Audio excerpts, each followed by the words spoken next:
किशोर कृष्ण गंद्रे. मी बदलापूर गावातच राहतो आणि मी फार पूर्वीपासून व्यायाम करतो, म्हणजे 1984 पासून. आणि 1992ला मी प्रथम स्पर्धेला उतरून पहिलं बक्षीस घेतलं होतं.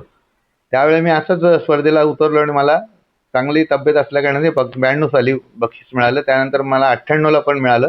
नंतर 2005ला मिळालं. 2005ला 98ला पोलीसमध्ये लागलो आणि 2005 नंतर मला काही वेळ नाही मिळाला. 19 वर्षांनी मी व्यायाम चालू केला आणि रिटायर झालो. आणि रिटायर झाल्यावर मी म्हटलं आता काय करायचं पुढे. तर मी एक स्वप्न बघितलं का म्हटलं आता आपण असं करू, व्यायाम चालू करू आणि एक कुठली तरी स्पर्धा खेळू. आणि नेमका 1.5 वर्ष मी व्यायाम केला. युवा फिटनेस म्हणून आपल्या बदलापूर शहरात आहे, त्या ठिकाणी व्यायाम चालू केला युवा फिटनेस व्यायामशाळेत.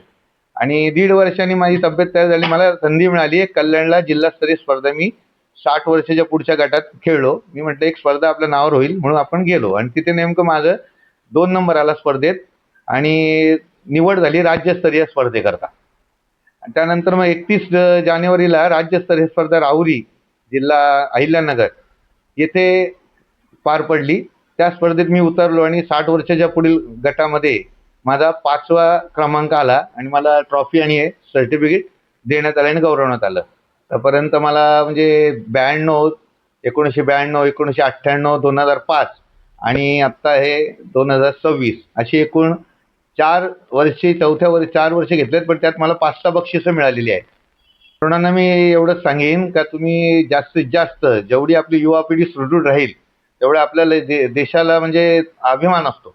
तर जास्तीत जास्त लोकांनी व्यायामशाळा ह्या जॉईन करून आपल्या तब्येती जी आपली संपत्ती आहे.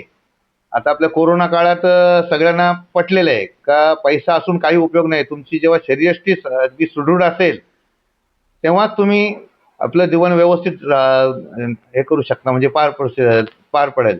तर तुम्ही सगळे व्यायामशाळा लावा आणि एज वगैरे असं काय बघू नका, कारण परिस्थिती पण बघू नका. तुम्ही मन लावून व्यायाम करा आणि नेहमी जे खाता तेच खा. त्याच्याकरता दुसरं काही खाण्याची पण गरज नाही.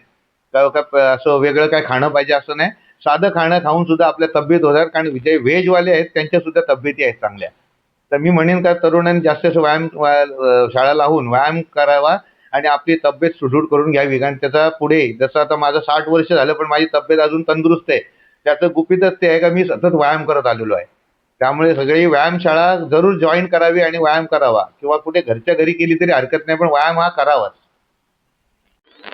आमच्या बदलापूर गावातील श्री किशोर गंद्रे हे जे आहेत ते आमचे मित्र आहेत आणि त्यांची हलाखीची परिस्थिती असताना त्यांनी जिद्दीच्या जोरावर वयोमानाकडे न बघता त्यांनी खूप मेहनत केली आणि आपली स्वतःची तब्येत सांभाळली आणि व्यायामाकडे जास्त लक्ष दिलं. त्याला त्यांनी राज्यस्तरावर बक्षीस मिळवलेलंच आहे. बदलापूर गावाचं नाव मोठं केलं आहे. असंच यापुढे त्यांनी नॅशनल लेवलवर जाऊन बदलापूर गावाचं नाव मोठं करावं एवढी मी त्यांना शुभेच्छा देतो. नक्कीच प्रयत्न करीन. अल्पावधीतच लोकप्रिय झालेला भारताचा बुलंद आवाज आपला Bharat channel subscribe, share, like आणि कमेंट्स करायला विसरू नका.